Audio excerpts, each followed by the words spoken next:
Sekeres Price for Thursday, January 25th, 2024, coming to you from the Go-Goat Sports Studio, built by Arbor Lee, here at the iconic Wall Center downtown Vancouver. And if you're heading downtown for a game, event, make it a staycation, call the Wall, 604-331-1000. Matt Sekeres with Blake Price, Grady Sass hitting switches, conducting things alongside intern Lachlan Irvin. We got a big show coming up for you, and it's all brought to you by Applewood Auto Group.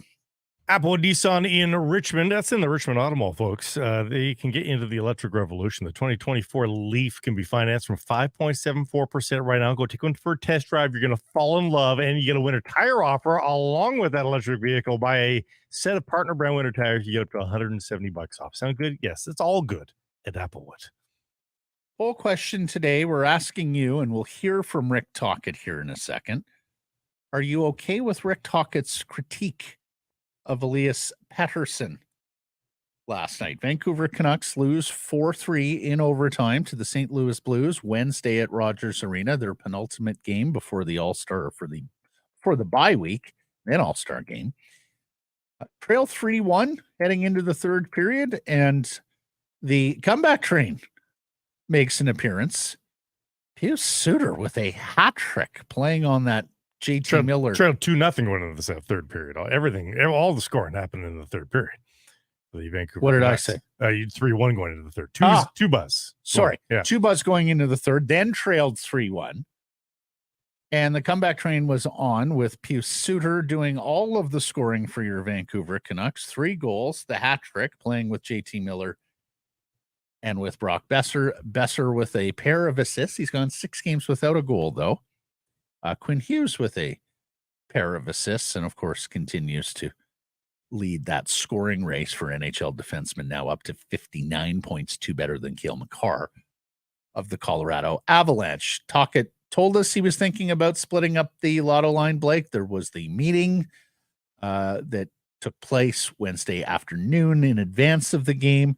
Sure enough, after some quiet performances from the lotto line, there they were broken up, but of course the duo of Miller and Boeser continues, and that means Pettersson back with guys like Mikheyev and with Andrei Kuzmenko, and it wasn't a great night for Elias, and frankly he's been quiet here for a little bit. Nor Kuzmenko. Kuzmenko, a couple of giveaways, and the effort was there. You saw, again, he is moving his feet better than he has previously, Kuzmenko, but Kuzmenko spending that awkward extra 2 minutes on the bench at the end of the first period. Like the entire team is in the room. Kuzmenko's alone in the dark on the bench. He's a bit of a different cat, but I got to say that one's a little. Demko was trying to get by him to go to the room, and Kuzmenko's like, "No, you go. I'm staying." Mm-hmm. So yeah, that line is a little wayward right now. They had their. It was a weird game, Matt. Like overall, they were by far the better team. Outshot the Blues 2-1 as a whole. Kept them below 20 shots in the game, and I would say they controlled 65% of the game. It's just when the Canucks were bad versus the Blues, they're quite bad. Yeah, their lows were quite low. Well, you and I were at the first Blues game here in October. You can remember how bad the Blues were that night, so I think you knew you were getting a better effort in that building on Wednesday. We were also talking. It wasn't Casey DeSmith's shining moment as a Vancouver Canucks pretty average, yeah. As well, we have been so accustomed to Casey DeSmith, and they wind up getting another point here. That's one of the things that Casey DeSmith has delivered, is for the most part they've gotten points in his starts. And then, of course, in overtime, and I was with you, I saw what you tweeted.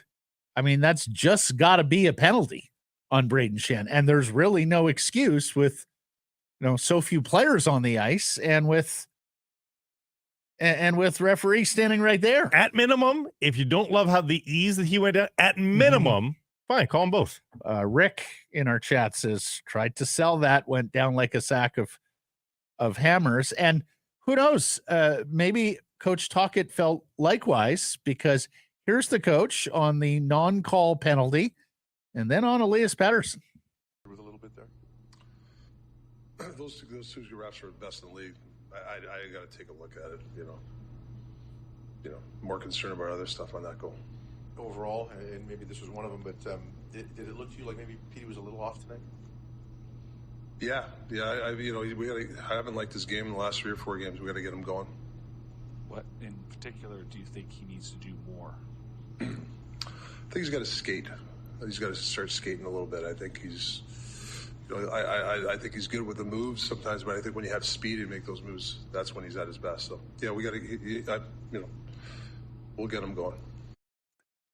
A few things there. First of all, very good politicking from the head coach, calling them the best referees in the game. Very Haven't good. seen it yet, and that will be appreciated in striped circles, right? You didn't just absolutely sober second thought was used. There wasn't both barrels unloaded there in the post game, which we often see in here. And you could tell that his annoyance was more with his team and his players, and in particular Elias, than it was with the non-call. Now, I voted yes on the poll question. A-OK with Tocchet critiquing Elias. As mentioned, it wasn't just one bad game. It's been several quiet games for Elias.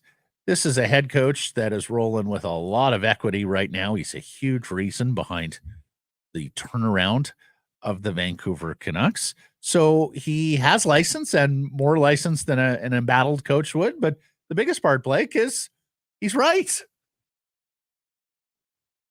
So when you do, truth is a defense for libel. If you're absolutely speaking the truth, and I think Rick Tocchet was speaking the truth, then he absolutely has the wherewithal to go publicly with a critique. A strange month for Pettersson.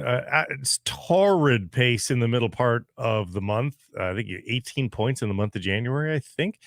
I mean, extraordinary stuff, but he hasn't looked himself. And I think we have to get away. The bar has changed, folks. People here were so desperate for some level of success and stardom and consistency that I get it over the first quarter to even half of the season. You just wanted to enjoy the rainbows and butterflies that this team put up. This team, even with the single point loss last night, for the first time all season long, leads the National Hockey League in points percentage. Fans, it's now the clean sweep, Blake. 0.69 points percentage, 719 goal differential, plus 58. I mean, you can't just call this a fun season anymore. This is not a fun season. This is a contender. They have declared that to the world now, leading those three key metrics at this point in the season. With that in mind, do you just want to get in and lose in the first round, or do you want to evaluate this team as to if they can actually get to the Stanley Cup final, win a couple of rounds at the very least? And within the bounds of that, you do, plug your ears, folks, have to critique every part of the team at times. You do. Like that. No. That's just a realistic way of evaluating a championship level team or a potential championship level team. A team that has no expectation on it whatsoever. No, you can be a little kinder towards a power outage for a star player. Maybe doesn't have much to work with around him, et cetera, et cetera. This is the top team in the league by every counting stat metric. We know there's underlying metrics that show otherwise. But in the standing, this is the number one team. To say, you know what, this guy could stand to do this, that, or the other a little bit better. And we saw this a couple of days ago in some of the comments, like, the negativity, the toxicity. Like, what do you want, folks? Do you just want them to get in, or do you want this team to be evaluated as a heavyweight? Because if that's what you want, then you have to look at it through that lens. And saying that Elias Pettersson needs to do this a little bit better, it's not toxicity, it's not negativity, it's reality. And even if it's only a short-term thing for Rick Tocchet or for a talking head like us to say it, it's just reality. And it's not writing off the player. It's not saying he's terrible. It's not saying he can't get it back, because all those things are probably not true. But if it's reality, it deserves to be said. And Rick Tocchet thought that it needed to be said. Well, the people have aligned with Coach. The voting is overwhelmingly on the yes side of this. So now reality's okay. Did you just declare the end of fun? No. It's not a fun season. It's not Blake exclusively fun. Has no. Told you, children, playtime is over now. We're retreating to our rooms for homework. No, it can be fun. It can be fun as well. But when you're playing purely with house money and you kind of don't care what happens in the season, it's exclusively fun. Whatever happens, happens. I don't think the Canucks can be that anymore. They're the first place team in the league. We're into the final 2 months of the season. Come on. Have a standard. Do we forget what that was like? 08 to honestly, 2012, there were standards here. Honestly, Blake, I don't necessarily see eye to eye with you on this. Frankly, I think from what I'm seeing, and of course, we all have biased timelines, but I'm seeing a fan base that is adapting and making that conversion. Sure, there are squeaky wheels, call them ostriches, bury your head in the sand, see no evil, hear no evil. Canucks can do no wrong, but I'm seeing a mature, knowledgeable fan base that, even though we haven't had a team like this for such a long time, is pivoting to, okay, what's the deadline going to look like? What do we need?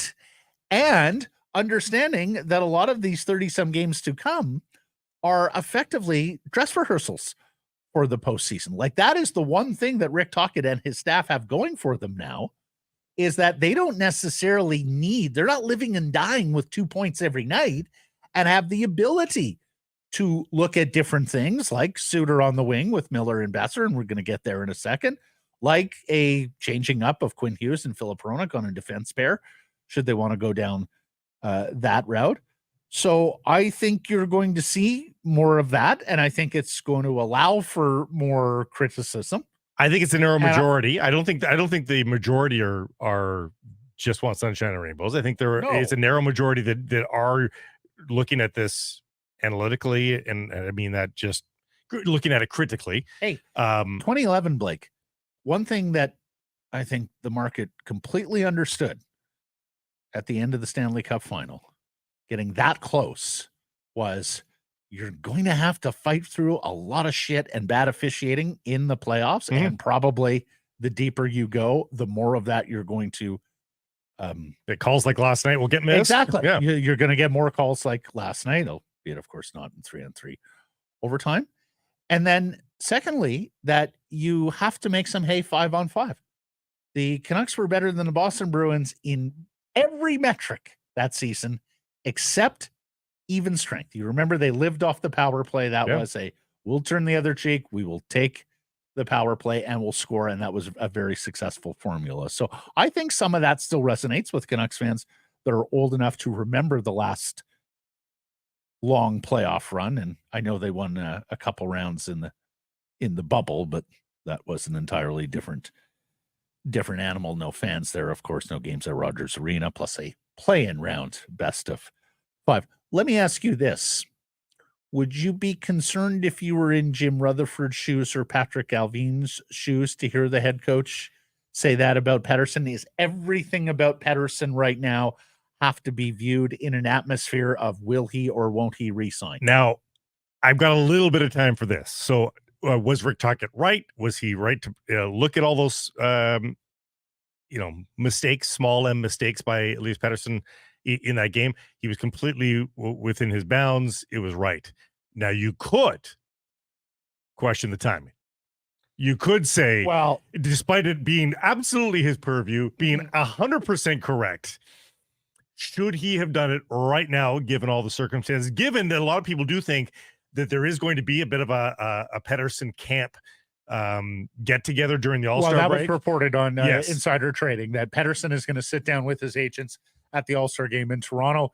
The only question there is he going to green light them to negotiate and see if they can get a deal done by the deadline? Or dig heels in and say, I still don't want to do it. So, but in Rick Tocchet coming off the ice moments previous, thinking about what he just is his number one job, which is coaching the team.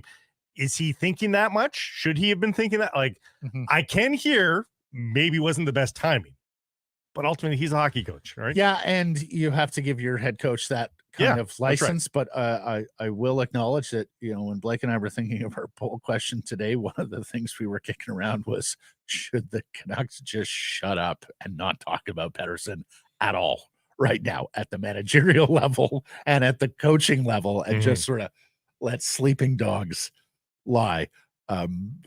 Much has been made about, how management has effectively message to the market here that, yeah, we're trying really hard. We would really like to re-sign our best player or our best forward. You know, and when they do that, they, by definition, sort of make it adversarial and cast some blame on Elias Pettersson for being the one that doesn't. I did see some want to suggestion negotiate too and that get the Pettersson's deal done. family might be in town right now. They too. are in town. Yeah. So you hope Mrs. Yes, Pettersson isn't saying exactly. that man was awfully He mean got to you last critiqued night in front of his in front of his folks. Yeah. So we'll see where that dynamic goes. And I think part of Rick Tocchet is messaging for the next game, and of course for this bye week that's coming up after the Saturday home tilt against the Columbus Blue Jackets. Miller, Boeser, and Pius Suter, as mentioned. Who knew? That was that was a line that was going for them on Wednesday night. Let's hear from Coach Tocchet on what he liked about that group. I think the Miller line was great. I thought Mills and Suits were really good tonight. Had some good, you know, some individuals that played really hard for us. And, you know, obviously overtime goal.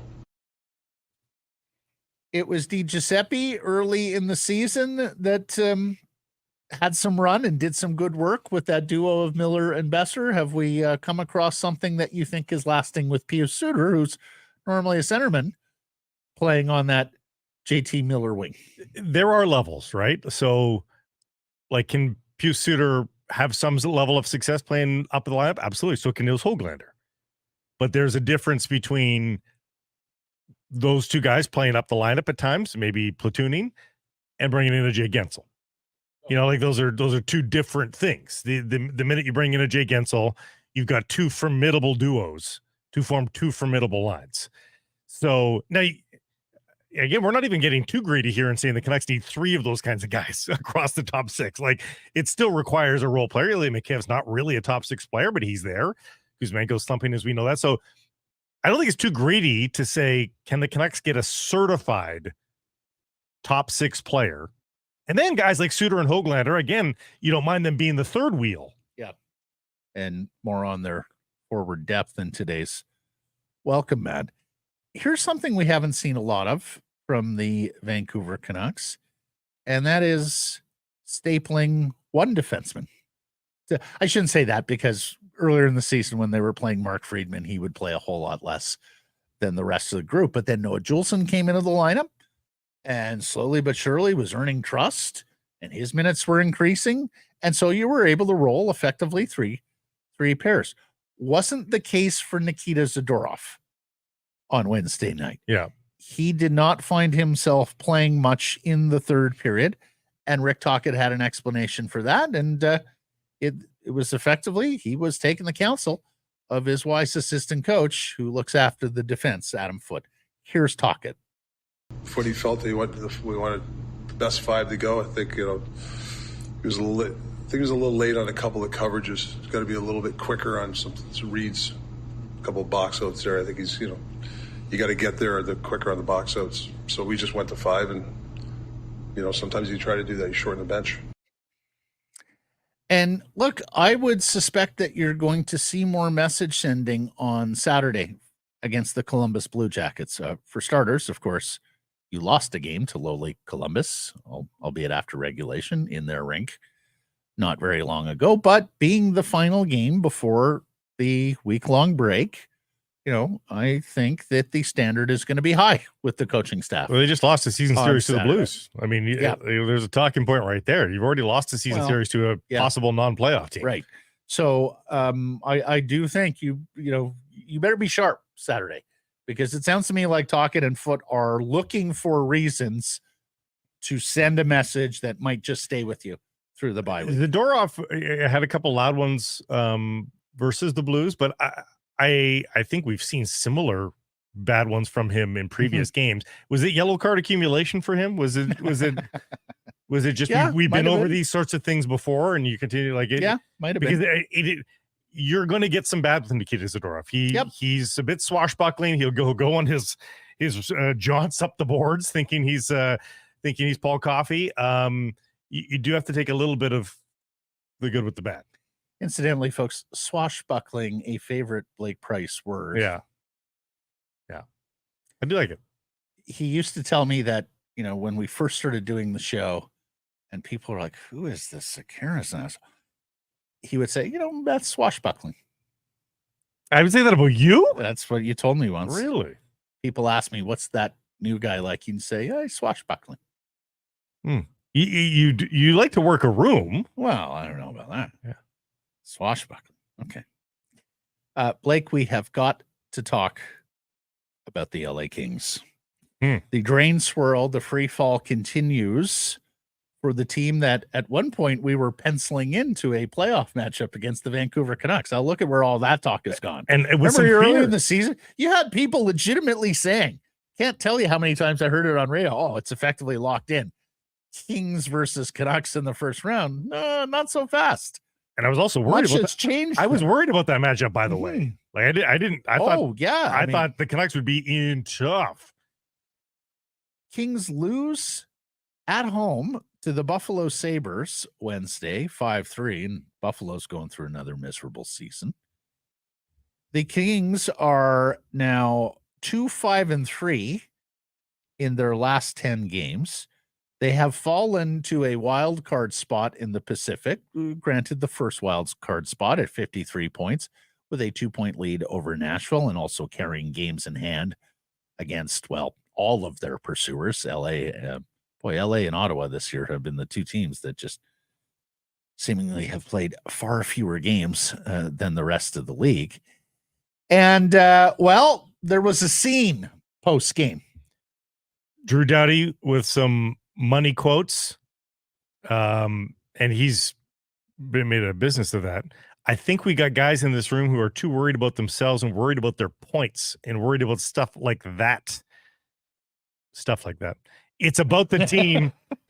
It's not about yourself, and a lot of guys on this team need to realize that. It's not about yourself. Wow. Kopitar weighing in as well and saying, what I see is we're not playing as a team right now. Worry about scoring goals too much and not buying into the stuff that made us successful the first 30, 35 games of the year. And it's frustrating. We're going to have to correct it. We're going to have to correct it in a hurry. Those guys know what it takes to win. And they're seeing something out of that group as it continues to drop off a cliff right now. And I mean, are they sewn into a playoff spot, the LA Kings, at this point? Is there any way that they can drop clear out of it? 53 points. The Blues are at 50 with the 2 points last night. Arizona's at 49. Like they can't be too much, too frivolous with this for much longer. They still have the massive goal differential difference between the other would-be wildcard teams. They're plus 23. But here's the thing. They are 8-9-6 at Crypto.com Arena, which, of course, is formerly Staples Center. They are 8 wins on home ice at this stage, Blake, out of 23 tries. It stands out like a sore thumb. They are the only team remotely around the playoff bar that is still sitting on single-digit home victories at this stage of the season. So I ask you. I mean, you've got last-place teams that have more home victories than the LA Kings. So I ask you now, with a month to go to the trade deadline, a month's worth of games anyway, because everybody gets at least a week off here coming up. And apparently the insiders are on this already, and the calculus is that the Kings are going to give this a little bit more time. Yep. But they may not be a buyer. And if you're them, when you look across their roster right now, do they look at this opportunity with an expanding salary cap to maybe get out from underneath one of the deals that they've got for some of these older guys? Oh. Well, so Kopitar has signed an extension, which kicks in next year. I think they're intent on making him a career king, much like Dustin Brown, who has a statue at Crypto.com Arena. Don't get me started. Yeah. Not to mention was fated like next stop Hall of Fame guy. Remember that? His last game here at Rogers Arena. For some reason, we rolled out the red carpet for that guy. You definitely are regretting the Pierre-Luc Dubois contract so much at this stage. So much. Kevin Fiala is a very nice player, but have you seen what Brock Faber is doing for the Minnesota Wild? And that's a right shot defensemen. They had all this enviable depth, both on the blue line and amongst their forward ranks. Do you need 4 more years of Philip Deneau? And yet, so you've already peeled a fair bit of organizational depth and youth to try and build what you think is a Stanley Cup contender. And not there yet. And of course, are they going to just go with Cam Talbot, David Riddick in goal the rest of the way, or do they have to make a move there? What I will say, Blake, is of course this is the franchise that fired a head coach and went on to win the Stanley Cup, if you'll remember. Yeah. So who knows how they're informed by their organizational history. Fiala and Deneau both with no moves. Amazingly, I don't see any trade protection for PLD. Mm-hmm. So I don't know if you get anybody to take on 8.5. You might have to retain there, but well, and of course, will Dubois want to play in the market if they move him? Because right. He's already said no to Winnipeg. Yeah. And no to Columbus. Hey, no trade protection on Kempe, but you're not trading him. Yeah. Let me ask you this, Nick, and it wasn't actually long ago where we said glad to be done searching the waiver wire, but I bring this up only because he's a former Canuck. He's a former Penguin. Take a shot. Mm-hmm. He's making $800K. He's on waivers, Stanley Cup experience, and your extra forward right now is Linus Karlsson. Nick Bonino on waivers from the Rangers.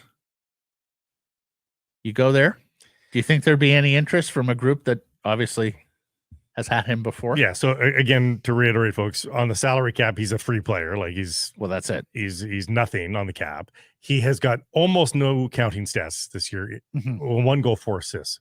Here's the thing: they did put him in the lineup 45 times, right? And not a dreadful team. Like, this isn't a guy who's making Chicago's lineup every night. This is a guy who's making a lineup that is top team in the Metro Division. Yeah. So it says something, and he's obviously not being put in a position to get the points like he used to. Mm-hmm. He's got a conscience. He's old. He's 35. But we talked about the depth earlier and sort of just guys hanging around. And in the playoffs, right now, as you project it, somebody goes down to the playoffs, and people go down to the playoffs. Again, we've forgotten that, but the injuries aplenty in the playoffs. Is Linus Karlsson the first guy you want sliding in, or would you feel more comfortable with a guy like Nick Bonino? Well, and more on that in the welcome mat when we discuss trade deadline targets for the Vancouver Canucks. Meant to shout out Danila Klimovich on yesterday's show. He's got goals in consecutive games, his first 2 of the season. Of course, has played just 13 games this season. With the Abbotsford Canucks due to ineffectiveness and injury. So we'll see here, because we anticipate that there are going to be some Vancouver Canucks prospects included in deals, right? I think it's fair to say that there's probably going to be a prospect. I don't know about AHL guys much, but no? Okay. I don't know. I don't know how much value's in a pods or a. No, I mean, who knows? Yeah. It's a big wide league out there. You've got pro personnel departments will look at it and go, okay, this guy, we think we can work with that. The tools are tantalizing. We like the raw skill set there. So who knows? But yeah, I suspect you'll have some guys in Abbotsford on pins and needles a little bit, because they understand what's happening with the Steph Roche Canucks Army's just penned a piece on, maybe take a flyer on a call up for Vasily Podkolzin and just see, like, or Arsteep. Yeah, I mean, but Podkolzin's playing the NHL, so you're not necessarily trying to reinvent the wheel here. You're just hoping that he's learned some habits and stuff like that. I mean, he's not having the season that demands a call up by any stretch, but if you're looking to win a lottery ticket, maybe. We mentioned earlier in the week that with these live on YouTube 11:30 shows, that the opening block that you'll see here is going to be almost exclusively hockey. And that remains the case. We did mention when there is big news with the Lions and Whitecaps, we'll talk about it here as well. And there is huge news with the Whitecaps, where their best player, the working class MVP, midfielder Ryan Gauld, has re-signed for 4 years. He tweeted about it as well. It was an easy decision to sign on for another 4 years. Ever since my fiance and I arrived here We've been made to feel so welcome and that we're part of a great city and a wider community. We've loved every minute, and we're looking forward to whatever comes next. And what comes next is a home opener where they've already sold 25,000 tickets at BC Place. So well done, Whitecaps. And I think you're starting to see a little bit of the carryover from the positive vibes that we got last season, which was a terrific campaign by the Whitecaps. And of course, one that ended in a whole lot of controversy with quite a scene of 30,000 at BC Place watching the official kick it against LAFC. I think I do mean literally kick it. They've addressed the depth a little bit. But I would love to see them make one more new signing before, not necessarily before the Tigres games, but before MLS starts. We'll see. But getting goal blocked up is huge because there was minor concern. It was sort of like the Pettersson situation. Like, you can't let this guy leave. And so there's an exhale there, I think, for Whitecaps fans that, okay, the cornerstone is there. Still need to build around him a little bit, but Ryan Goldstein for now 4 years is a huge breath of fresh air. And of course, when we talk about the home opener, we were talking about the match against Charlotte on March 2nd at 4:30 at BC Place. But there's another match on the schedule in May, Blake, that is creating a bit of a buzz in this market. Inter Miami and Lionel Messi, May 25th. Inter Messi, yes. What's that? Inter Messi. They might as well be renamed. Tickets for that game have gone on sale. We have long talked about Vancouver as an event town. Lionel Messi is an event in and of himself when he steps on a soccer pitch, and tickets are going quite fast. Yes. As you might imagine, to see soccer's GOAT. Hopefully, fingers crossed, come play in Vancouver. If you're getting the error code because it's crashing for some, but you're getting through for others. So keep trying, folks. Lot of demands there. All right, coming up on the live program here, Patrick Johnson will join us. Podcast listeners will hear the welcome, Matt. We'll get to some hashtags, the best and worst of Twitter later in the program, and Rob Williams, of course, from the Daily Hive and Offside. Great Clips is the official hair salon of the National Hockey League. There are 37 salons in Vancouver and the Lower Mainland, all Canadian-owned and operated. Download the app and find the nearest to you. When you're up next for a cut, you'll get a ready next text. Great Clips. It's going to be great. Hey, gang, if you're finding yourself a little directionless with a purpose on a game night, may I recommend Greta. It's a great spot to catch the game throughout the season. They're at 50 West Cordova, so you're on foot. You're just walking to and from the game. It's a lot of fun. It's a go-to spot for food, drink specials, and fun before and after the game. They do have specials every day. They've got all-day happy hour on Wednesdays, and they've got all those arcade games to keep you busy as well. So make it a fun game night at 50 West Cordova, Greta Bar and Grill. Visit them at gretabar.com. Patrick Johnson of the Province and Post Media joins us on Thursdays, and we're coming off a 4-3 overtime loss for the Vancouver Canucks to the St. Louis Blues, including the coach saying, hey, Elias Pettersson, you got to be better. Hey, Peach, how we doing? Good morning. Mm-hmm. Yeah, Farhad had asked, do you think he didn't play that great? And Rick goes, nope, ended quite tersely. And I'm like, don't hand this off to Farhad. No, this you had was a you. No. question. Mike comes to me, and I'm like, well, I guess I better ask the follow-up. That a boy. What could he do better? Mm-hmm. What did you make of the answer? And are you okay with Tocchet criticizing PD publicly, especially given what's going on, yes, right? Yeah. You know, it's not exactly benign times with that player. You know, it was funny. You listen back, and I think Rob Williams made this point. You know, you live, it didn't quite sound the way it reads. And I went back and listened, and I went, what is Rick saying here? I mean, I wrote the story because he said it. Mm-hmm. And definitely, you know, like the fight, you go back and you look like Pete scoring, right? You know, but I think this is one of those ones where it's what else you doing. And I think certainly in that game, and Rick was asked later about the forecheck and decided to make it a commentary on basically what he hates, which is East-West play, which went on a long description without naming anybody. Was quite clearly thinking of the Andrei Kuzmenko turnover in the first period up by the blue line, where he just tried to do too much. Just rim the puck around. Don't try to force it. ends up being a 2-on-1 the other way. No, to Kuzmenko's credit, back checks, ends up actually blocking the shot with his butt, ends up saving the day in the scramble on the crease. But that all doesn't happen if you just rim it. And I think there were a couple other instances in the game, sort of puck management. Pettersson maybe trying to do a little too much. And, so there was that. He's just saying, listen, like I guess we can see, he's playing on that line. He wants that line to play fast. And that line wasn't playing fast. Kuzmenko had, I think, 8 shot attempts. PD had 8 shot attempts. But just the way they were playing, he wasn't pleased with. And I think there was a lot of things there. I think he looks at Kuzmenko, who hasn't scored since before Christmas, who is, I think, trying things, but they obviously need a lot more. And I think he looks at the center and saying, you go fix this guy, and I'm not seeing enough. Don't play like him. That was kind of where I ended up on that, was his overall point was, you're better than this.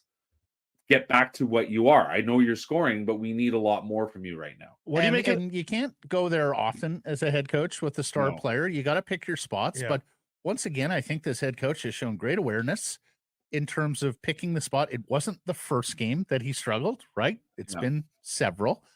And I thought we call it criticism, but he certainly wasn't throwing haymakers there or anything like that, right? Like they were more jabs. And he's got so much equity. He's got so much buy-in, Patrick, that I think he probably feel like this is about as good a spot as in terms of empowerment of my system and everything we've been preaching, to be able to say it.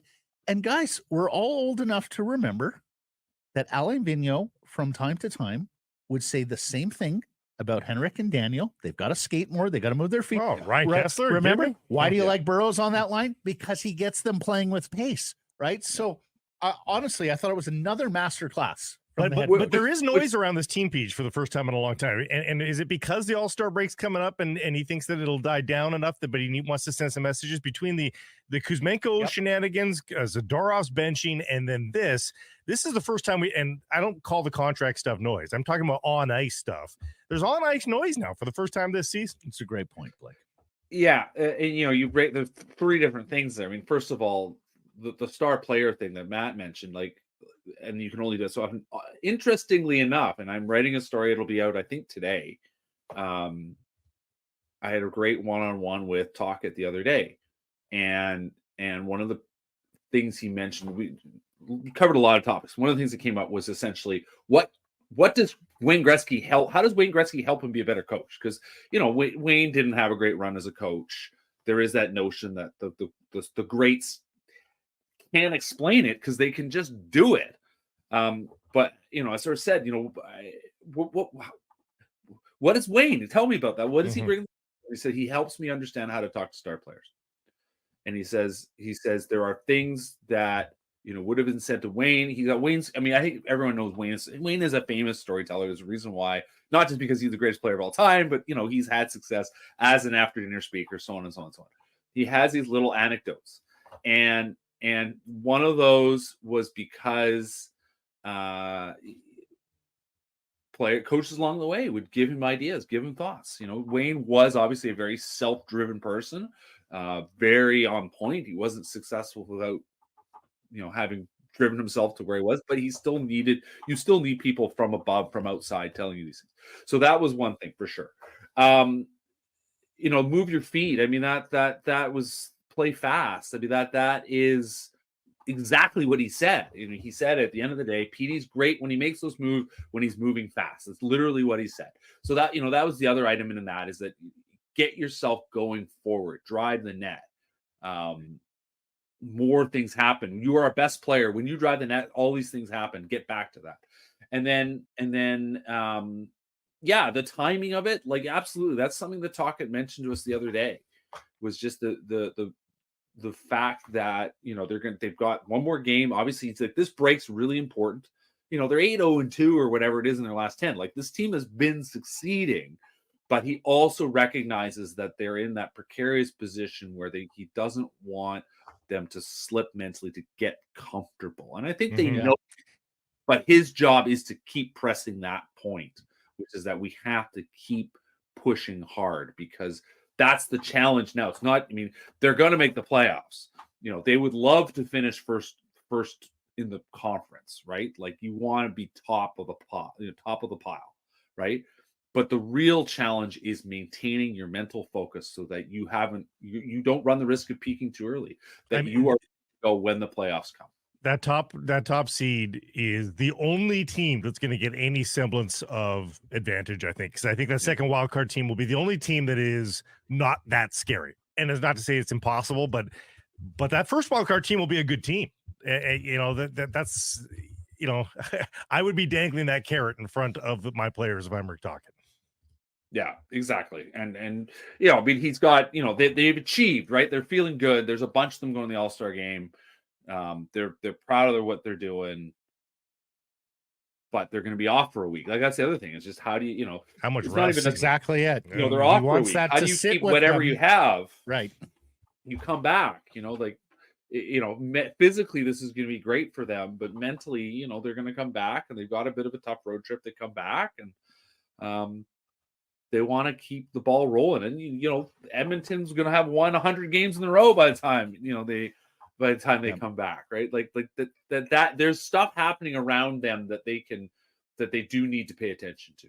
Yeah. And, you know, these, again, I think it's calculated.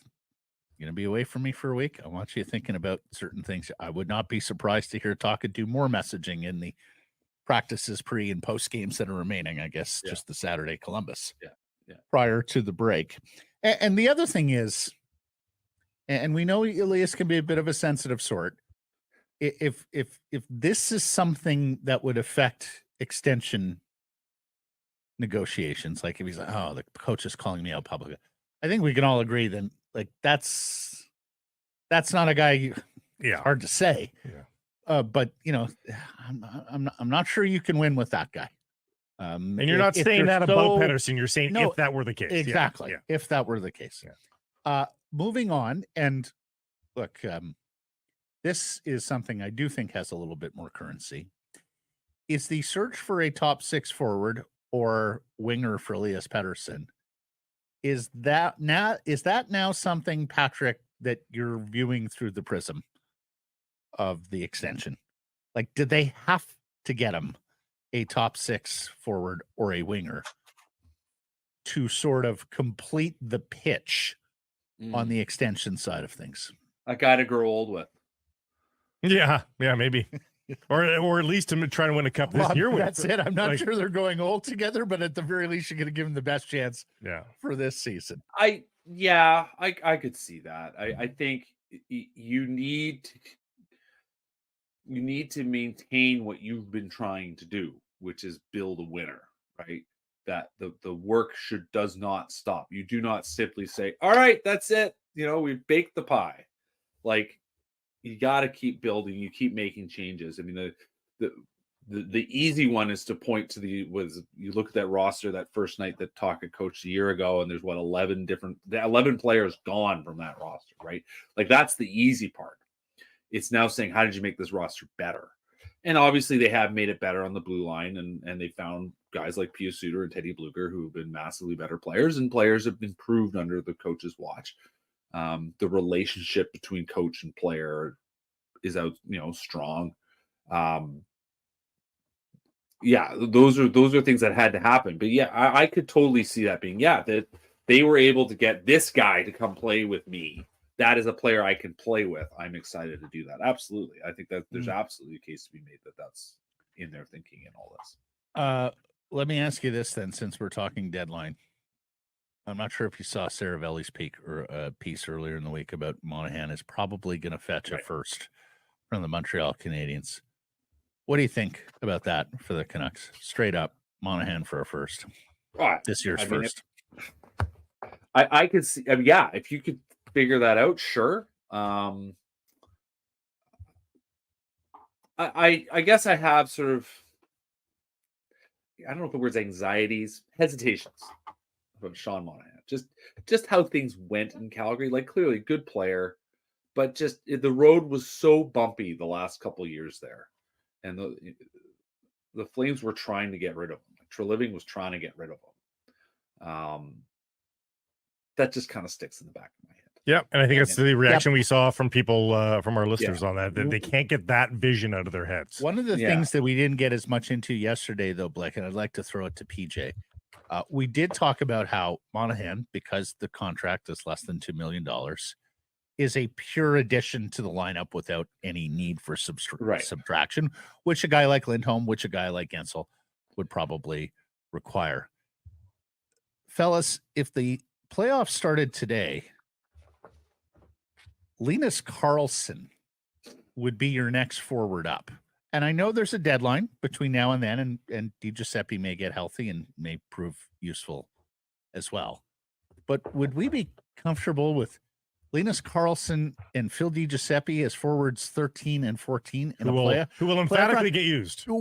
No, but here's the thing. If you're moving a Höglander, if you're moving a Kuzmenko, suddenly they bump up. Yeah. And now one of them is in your lineup. Again, barring trade line additions, I would think they'll get another depth forward. But, to me, that's part of the puzzle here as well. How can we add without subtracting? Because we're not exactly the deepest winger group to begin with. Well, that's it. And listen, I think Karlsson's a bit of that, I think we talked about this, he's just a guy they know. I think at this point he's in the, he's a safe, easy call up in their dreams. I'm sure they wish it were Vasily Podkolzin because he's on an incredible hot streak, but it's turned into, again, a bumpy road after what looked like a really solid things happening. He's struggling to produce. He's fine. Yeah. You kind of come back to what does this team need? And I think I said last week, if you look at the history of what Jim Rutherford's done, is that he always goes and gets depth guys. Like they're gonna score some depth forwards. There's absolutely no doubt in my mind that's gonna happen. Yeah.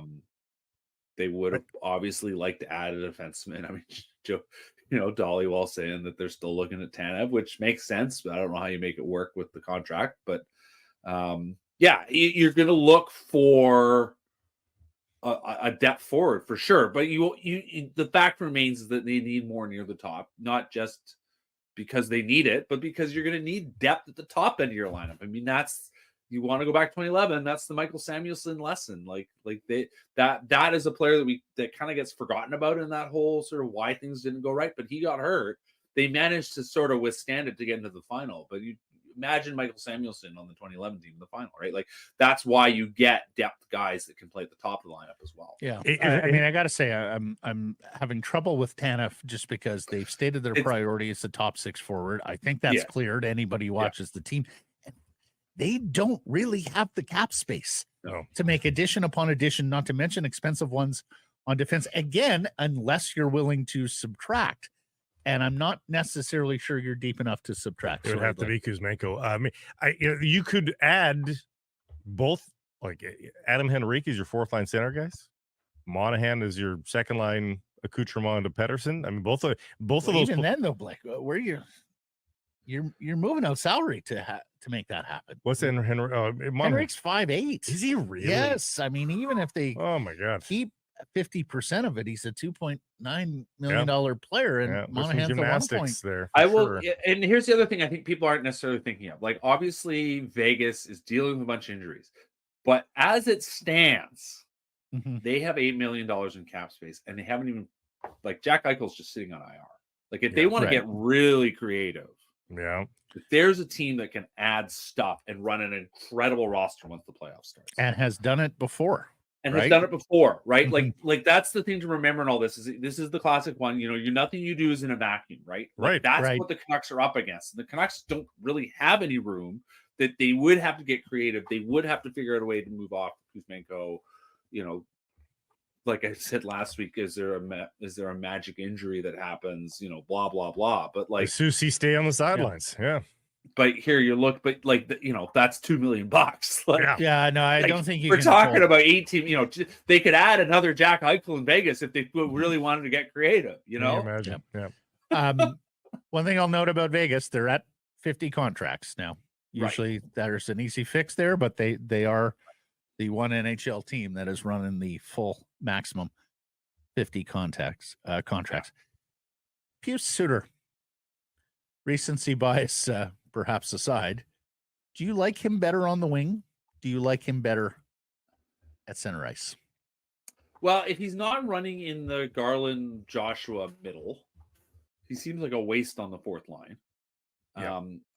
I like him. I like him as a center. Yeah, I think he's a smart player. I like the way he plays in the middle of the ice. That said, he does seem to have a good fit with Miller and Boeser. Brock Boeser talked a lot about how he gets in on the puck, and we asked Suter, and he said, "Well, I play with they're two creative players. I just sort of in a sense of fight for your position and keep your stick on the ice." I think he is a good fit on that line for sure.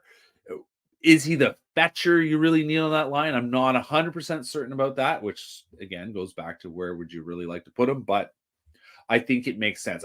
He is such a, pun intended, such a Swiss Army knife of a player. You can put him where you need. He can do various things for you, and he can, he's always going to be there. He's ready to go. So he has come exactly as advertised. Like, he came in, he was an interesting player to learn about when they signed him, to look at the production, the way he played on two not very good teams, and the idea that he was a constant. I think it was like he played for teams that were not very good defensively, except when he was on the ice. They actually kind of were good.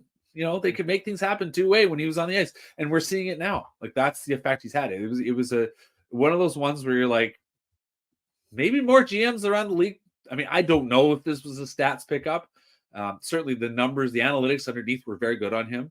Why wasn't he signed earlier, though? Why was he available? This is my point. It's the right? squeezing out of the middle class in the National Hockey League, and that is yet another win for Canucks pro player personnel. But he was being bandied about. Like, he was not a secret on social media. As he said, like he basically got tired. Like, he just the frustration got to him, and he signed a deal that I don't think he otherwise would have signed. But he wasn't a secret. Like, everybody was talking about him. Like, hey, look at this guy's stats, and he's been on a 20-goal pace before in his career, and he just languished and languished. I mean, thank goodness the Canucks do have him on the extra year. He and Höglander are the only two full timers in the bottom six that actually have an extra year on them for next year, because you're not gonna have to pay a tax on them for the following season.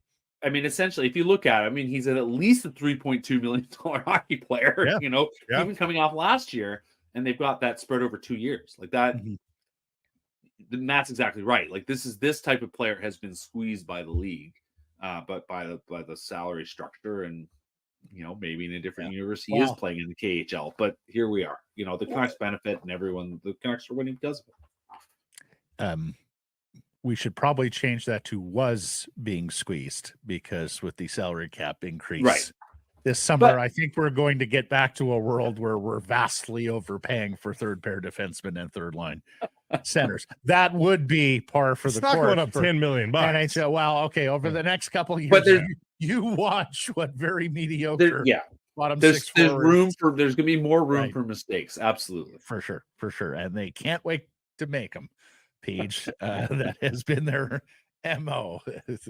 The union may have been, taking their losses, agreed to flat salary caps and all of that, but the one thing they still got going for them is dumb GMs and owners who just can't help themselves. July 1st. You are so wise. That was so good today.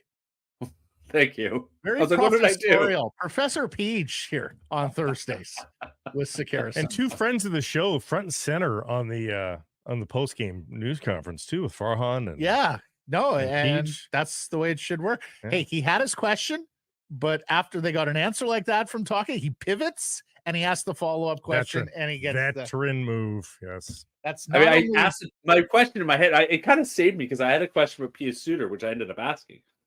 But I wasn't really sure, like, cause the way they do, you did pass them, you get the two questions. It's like, anyway, you can get more later if you want, but you kind of got to go ready. You got to have, okay, these are the two things. And I wasn't really sure what my second item was going to be. And then there we go. There you go. Well, you not only did well by yourself, you helped the entire media corps as you do with this show every Thursday. Well, and so did Kevin Woodley, getting those great quotes off Drew Bannister about players staying on their feet. Yes. It's hard to play when you're not on your feet. Yeah. It was a good night. It was a good night for Yeah, good night on our. It was a good on night for the media. Yeah, absolutely. All right. It's happy hour on Sekeres and Price. Today's beer of the day from Yellow Dog, the High Five Hazy IPA. Hey, everybody, if you're enjoying what you're seeing here, then follow along with Sekeres and Price on YouTube. I promise more content coming. The kids call it subscribe on YouTube. Well, how about liking it? Do that as well. Smash it right now.